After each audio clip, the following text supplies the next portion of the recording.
नमस्कार दोस्तों, एके Pandey reasoning classes के यूट्यूब चैनल में आपका स्वागत है। आज हम लोग प्लेटफॉर्म के प्रीवियस ईयर यानी एनटीपीसी रेलवे का जो एग्ज़ाम में आया हुआ प्रश्न है, प्रीवियस ईयर क्वेश्चन पेपर को सॉल्व करेंगे। जैसा कि आप देख रहे हैं, क्वेश्चन नंबर आपका एग्ज़ाम में आया हुआ है 30/4/2016 शिफ्ट 3। तो इस प्रश्न को टोटल प्रश्न को जो है हम सॉल्व करेंगे। आप क्वेश्चन को बिल्कुल ध्यान से समझिएगा। ये सब प्रश्न जो है आया हुआ है। यहाँ पे हम देख रहे हैं 1288 नंबर से लेकर के 1306 नंबर तक, जो कि आपको RRB NTPC stage first 30/4/2016 shift 3 में आया हुआ है। हम लोग आराम से, बिल्कुल एकदम आराम से समझेंगे, धीरे धीरे क्वेश्चन को आगे बढ़ाएंगे। यहाँ पे आप देख रहे हैं, यदि निश्चित कूट भाषा में यदि ग्लोबल को, तो यहाँ पे आपको लेटर याद होना चाहिए कि कौन सा लेटर कितने पर आता है। तो यहाँ पे आप देख रहे हैं जी से एच, एल से एम, ओ से पी, ए से बी, एल से एम। आपने यहाँ पे देखा कि एक एक लेटर आपको बढ़ा दिया है, तो आपको स्टैंड का निकालना है। स्टैंड का क्या होगा, तो आप स्टैंड से बढ़ाइएगा एक एक गो आगे। तो एस से आपका टी, और एस से टी हो जाएगा, टी से यू हो जाएगा, ए से बी हो जाएगा, फिर आपका एन से ओ हो जाएगा, और डी से ई हो जाएगा। तो ऑप्शन नंबर आपका 4 हो जाएगा। यहाँ पे आप देख रहे हैं एक निश्चित कूट भाषा में टेक को इतना, और कैट को 297 लिखा गया है, तो केक को, तो ये आपको जो दिया गया है टी के लिए आपका 7 है।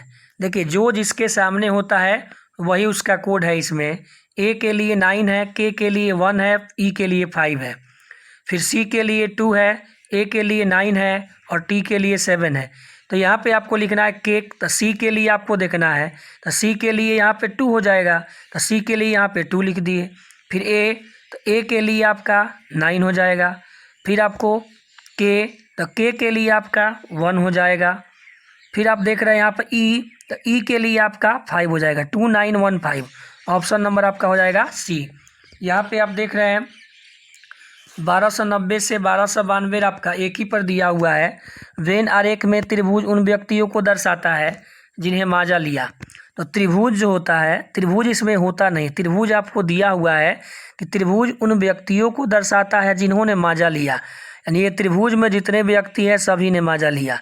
अगला लिखा हुआ है वृत्त उन व्यक्तियों को दर्शाता है जिन्होंने फैंटा लिया। तो वृत्त आपको उन व्यक्तियों को दर्शाता है जिन्होंने फैंटा लिया, तो ये आपको जो है फैंटा लिया।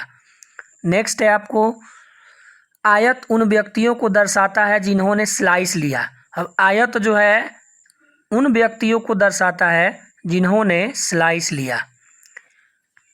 आराम से समझेंगे, एक एक क्वेश्चन को आपको देखते हुए चलेंगे।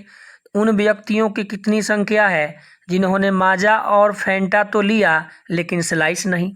देखिए, माजा और फैंटा, तो पहले हम देखेंगे कि माजा का जो फिगर दिया हुआ है वो वृत्त में है, और फैंटा का आपको सर्कल में है। तो वृत्त और सर्कल में होना चाहिए, लेकिन आपको दिया हुआ है कि स्लाइस नहीं लिया, तो स्लाइस नहीं लिया, तो स्लाइस आपका आयत में है, यानी आयत में आपको नहीं आना चाहिए। लेकिन माजा और फैंटा आपका जो है त्रिभुज और वृत्त में आपका कॉमन होना चाहिए। तो ऐसा संख्या जो है आपको त्रिभुज और वृत्त में कॉमन आपका 7 है।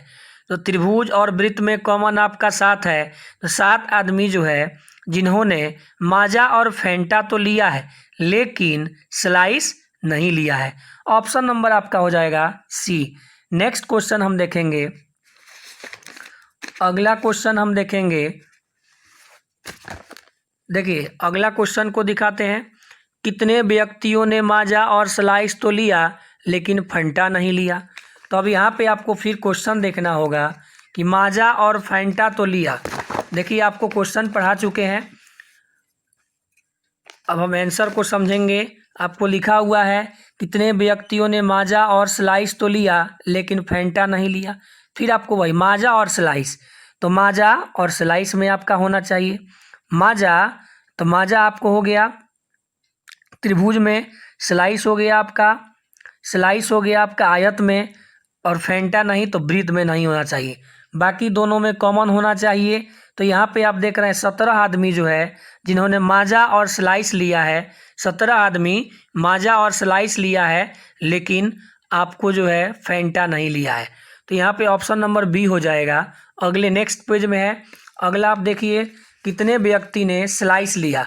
1292 नंबर क्वेश्चन लिखा हुआ है, कितने व्यक्ति ने स्लाइस लिया। तो स्लाइस की संख्या आपको पूछ रहा है, स्लाइस की संख्या निकालने के लिए टोटल आपको जोड़ना होगा।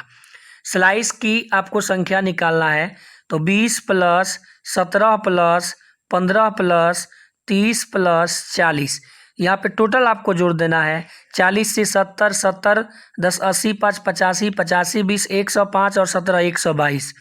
यहाँ पे आप देखिए, यही आपको प्रश्न दिया हुआ है, कितने व्यक्तियों ने स्लाइस लिया, तो आपका ऑप्शन नंबर हो जाएगा 122, यानी 122 व्यक्तियों ने स्लाइस लिया। नेक्स्ट क्वेश्चन देखेंगे,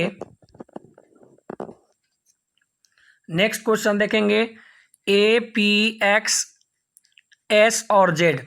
ए पी, अगला क्वेश्चन हम समझेंगे, ए पी एक्स एस और जेड एक पंक्ति में बैठे हैं, एस और जेड केंद्र में है, ए और पी अंत में है। देखिए 6 आदमी है, आपको आदमी 6 है, यहाँ पे आप ध्यान देंगे 1 2 3 4 5 6।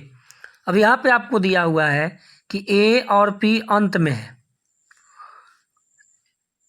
एस और जेड केंद्र में है। तो केंद्र का मतलब ये एस और जेड या तो यहाँ पे, नहीं तो एस या जेड यहाँ पे। अब एस हो सकता है यहाँ पे रहे, नहीं तो यहाँ पे, जेड यहाँ पे नहीं तो यहाँ पे रहे।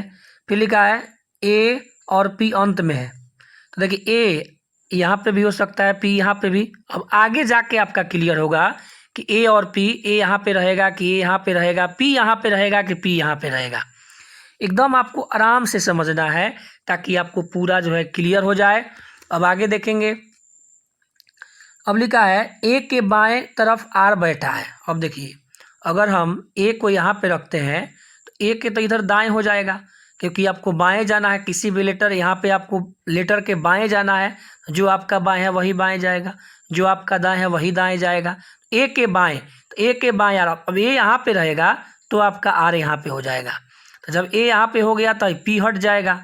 अब जब पी हट गया यहाँ से तो पी आपका यहाँ पे हो जाएगा, इधर से ए हट गया। अब एक आपका बचा हुआ एक्स, इसमें A P R x, x यहाँ पे हो जाएगा। अभी लेकिन पूरा अगर पढ़ेंगे तो पी के दाएं कौन है, तो पी के दाएं कौन है, एक्स। जो आपका दाएं है वही इसका भी दाएं होगा। तो पी के दाएं आपका कौन है, तो पी के दाएं आपका हो जाएगा एक्स। लेकिन यहाँ पे आपका एस और जेड का क्लियर नहीं हुआ, ऑप्शन नंबर हो जाएगा आपका बी। नेक्स्ट क्वेश्चन समझेंगे, ये आपका साइलोजिज्म का क्वेश्चन है, आपको ध्यान देना होगा। कुछ फ़ोन खिड़कियाँ है, फ़ोन और खिड़की में आपको रिलेशन निकालना है 1 3 में। देखिए फ़ोन के पहले सभी लगा है तो 100 हो जाएगा, इसमें आपका 50 छिपा है। ये आपको साइलोजिज्म का क्वेश्चन है, 150 करके आपको बताते हैं, बहुत ही आसानी से बनेगा। ये आपका सभी लगा हुआ है तो 100 हो जाएगा, ये आपका 50 हो जाएगा। कुछ फ़ोन खिड़कियाँ हैं, फ़ोन खिड़की में रिलेशन निकालना है 1 3 में। पहले आपको 1 2 से निकलना चाहिए। कॉमन टर्म आप देखिएगा, पत्थर पत्थर दिया है, दोनों आपका 50-50 है तो 1 नंबर आपका नहीं निकलेगा। 2 नंबर, कुछ खिड़कियाँ पत्थर है, खिड़की पत्थर में निकालिएगा। रस्सी, रस्सी कॉमन टर्म आ गया तो रस्सी में आपका 100 कॉमन टर्म दिया हुआ है। एंड 2 स्टेटमेंट से निष्कर्ष निकालने का नियम हो जाता है, कम से कम एक आपको कॉमन टर्म 100 होना चाहिए। तो 100 आपको दिया हुआ है तो आपका कुछ खिड़कियाँ पत्थर है, सही हो जाएगा। फिर नेक्स्ट देख रहे हैं, कुछ फ़ोन खिड़कियाँ नहीं है, तो अगर कथन आपका अफर्मेटिव दिया है तो निष्कर्ष आपका अगर निगेटिव दिखे तो गलत काट देना है।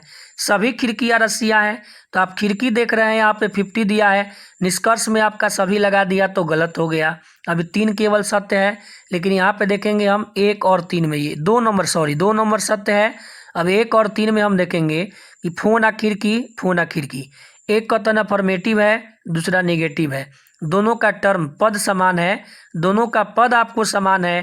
तो जब एक कथन अफर्मेटिव हो और दूसरा नेगेटिव हो और दोनों का पद समान हो, दोनों का पद आपको समान हो, तो इसमें या तो का रिलेशन बनता है।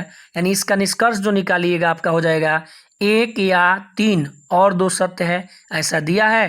तो 1 या 3 में से कोई एक तथा 2 अनुसरण करते हैं, यानी ये आपको 1 3 वाला जो है 50% का चांस बन जाता है, इसलिए आपका 1294 का आंसर हो जाएगा सी नंबर। नेक्स्ट क्वेश्चन हम देखेंगे, 1294 के बाद नेक्स्ट क्वेश्चन आपका जो आएगा 1295 नंबर हो जाएगा। चलिए आगे देखेंगे 1295 नंबर क्वेश्चन समझेंगे। वीडियो को आपको अंतिम तक देखना है ताकि आपका एक सेट जो है क्लियर हो जाए। ये आपको एग्जाम का आया हुआ प्रश्न है, ध्यान देंगे। यहाँ पे आपको लिखा हुआ है ए बी सी डी और ई एक बेंच पर बैठे हैं। बी के बगल में ए बैठा है, बी के बगल में ए बैठा है, डी के बगल में सी बैठा है, ई के साथ डी नहीं बैठा है, जो बेंच के बाएं किनारे पर। अब देखिए यहाँ पे पॉइंट समझने वाला है। जो लिखा है नज़दीक के लिए आता है, तो जो के नज़दीक में डी दिया है, तो जो बेंच के बाएं किनारे है। अब आदमी तो 5 गो है, ए बी सी डी, 1 2 3 4 5। देखिए ए जो है, ए नहीं, यहाँ पे आपको डी लिखा हुआ है, सॉरी यहाँ पे डी लिखा हुआ है, आपको लिखा हुआ है ई के साथ डी नहीं बैठा है, जो बेंच के बाएं किनारे है। तो जो आता है नज़दीक के लिए, यानी डी आपका जो है, डी आपका जो है बेंच के बाएं किनारे है, तो डी आपको यहाँ पे हो गया। और फिर आप समझ रहे हैं आगे, सी बाएं छोर से दूसरे स्थान पर है, तो सी बाएं तो आपका इधर से ही स्टार्ट होगा, जो आपका बाएं है वही स्टार्ट होगा यहाँ से। तो जो आपका बाएं छोर पर है तो सी यहाँ पे आ जाएगा। फिर आपको लिखा हुआ है बी के बगल में ए बैठा है और डी के बगल में सी बैठा है, तो डी के तो बगल में सी हो गया। और बी के बगल में ए बैठा है, डी के बगल में सी बैठा है, ई के साथ डी नहीं बैठा है, ई के साथ तो नहीं है, डी आपका अलग है। सी बाएं छोर से दूसरे स्थान पर है, और बी और ई के दाएं ए बैठा है, तो बी और ई के दाएं ए बैठा है, ए और सी साथ बैठे हैं। तो यहाँ पे देखिए सी तो यहाँ पे है ना आपका, ए और सी साथ, इधर तो डी है, इधर आपका ए बैठ जाएगा, ए सी साथ बैठे हैं। और फिर आपको बी के बगल में ए बैठा है, तो बी यहाँ पे रख देंगे, एक लास्ट बचा है ई, तो ई यहाँ पे रख देंगे। तो लिखा ए किस स्थान पर बैठा है, ए देख रहे हैं ना बी और सी के बीच में है, तो ऑप्शन नंबर आपका हो जाएगा बी। ए जो है किस स्थान पर बैठा है, तो बी और सी के बीच में है। अगला क्वेश्चन हम देखेंगे, समय थोड़ा ज़्यादा लगेगा लेकिन वीडियो को आप अंतिम तक ज़रूर देखिएगा ताकि आपको क्वेश्चन जो है सारे क्वेश्चन समझ में आए। यहाँ पे हम देखेंगे कथनों को पढ़ें और दिए गए विकल्पों में से निष्कर्ष चुनें। चेन्नई गुड़गांव से, ये आपको कथन में लिखा है गुड़गांव सबसे महंगा शहर है, चेन्नई गुड़गांव से कम महंगा है। यहाँ पे आपको दिया हुआ है कि गुड़गांव सबसे महंगा शहर है, गुड़गांव सबसे महंगा शहर है और चेन्नई गुड़गांव से कम महंगा है, निष्कर्ष दे रहा है। तो बिल्कुल सही है, क्योंकि आपको कथन में ही दे दिया गया है कि चेन्नई जो है, गुड़गांव जो है सबसे महंगा है, यानी इससे महंगा कोई शहर नहीं है। तो अब आपको दिया हुआ है कि चेन्नई गुड़गांव से कम महंगा है, तो आपका चेन्नई बिल्कुल आपको कम महंगा होगा, क्योंकि आपको दिया हुआ है कथन में ही गुड़गांव सबसे महंगा शहर है। शिमला सबसे सस्ता शहर है, इसके बारे में पता नहीं है। शिमला आपको सबसे सस्ता शहर है कि आपको बीच का है, ये आपको पता नहीं है। 2 नंबर आपका गलत हो जाएगा, केवल एक सत्य है। ऑप्शन नंबर आपको 1 में लिखा हुआ है, केवल एक सत्य है। नेक्स्ट क्वेश्चन देखेंगे, एक व्यक्ति की ओर इशारा करते हुए टॉम एंजेलिना से कहता है, तो ये टाइप आपको जो है ब्लड रिलेशन का टाइप 3 है, ब्लड रिलेशन का टाइप 3 है। अगर आपको समझ में नहीं आया यहाँ पे, तो वहाँ पे हम 10 क्वेश्चन 8 या 10 क्वेश्चन बताए हैं, आप वीडियो को देख लीजिएगा। ब्लड रिलेशन का टाइप 3, एक व्यक्ति की ओर इशारा करते हुए टॉम एंजेलिना से कहता है, इसमें आपको बताया है कि मैं और मेरे आता है बोलने वालों के लिए, तुम तुम्हारे आता है सुनने वालों के लिए, इसे इसके उसे उसके इशारा या परिचय के लिए। तो यहाँ पे आप देख रहे हैं उसकी माँ, तो आपको इसे इसके उसे उसके इशारा या परिचय के लिए। तो एक व्यक्ति की ओर इशारा करते हुए टॉम एंजेलिना से कहता है, एंजेलिना से कहता है तो व्यक्ति की तरफ इशारा हो रहा है, तो उसकी माँ का मतलब हो जाएगा व्यक्ति की माँ। समझिएगा, आपको अगर समझ में नहीं आए ये क्वेश्चन तो आप जो है पीछे का वीडियो देख सकते हैं, ब्लड रिलेशन टाइप 3। तो यहाँ पे आपको फिर लिखा है उसकी माँ तुम्हारे पिता, तुम्हारे आता है सुनने वालों के लिए, तो सुन कौन रहा है इसमें, एंजेलिना से कहता है तो एंजेलिना सुन रही है। तुम्हारे तो एंजेलिना के पिता, तुम्हारे के जगह पर एंजेलिना रखना है, एंजेलिना के पिता की एकमात्र पुत्री, तो एंजेलिना स्वयं हो जाएगी। व्यक्ति की माँ जो है एंजेलिना स्वयं है। व्यक्ति की माँ जो है एंजेलिना आपको स्वयं है। प्रश्न में दिया है कि एंजेलिना का उस व्यक्ति से क्या संबंध है, तो व्यक्ति की माँ एंजेलिना है, तो एंजेलिना का उस व्यक्ति से क्या संबंध है, माँ का संबंध है। नेक्स्ट क्वेश्चन हम देखेंगे 98 नंबर।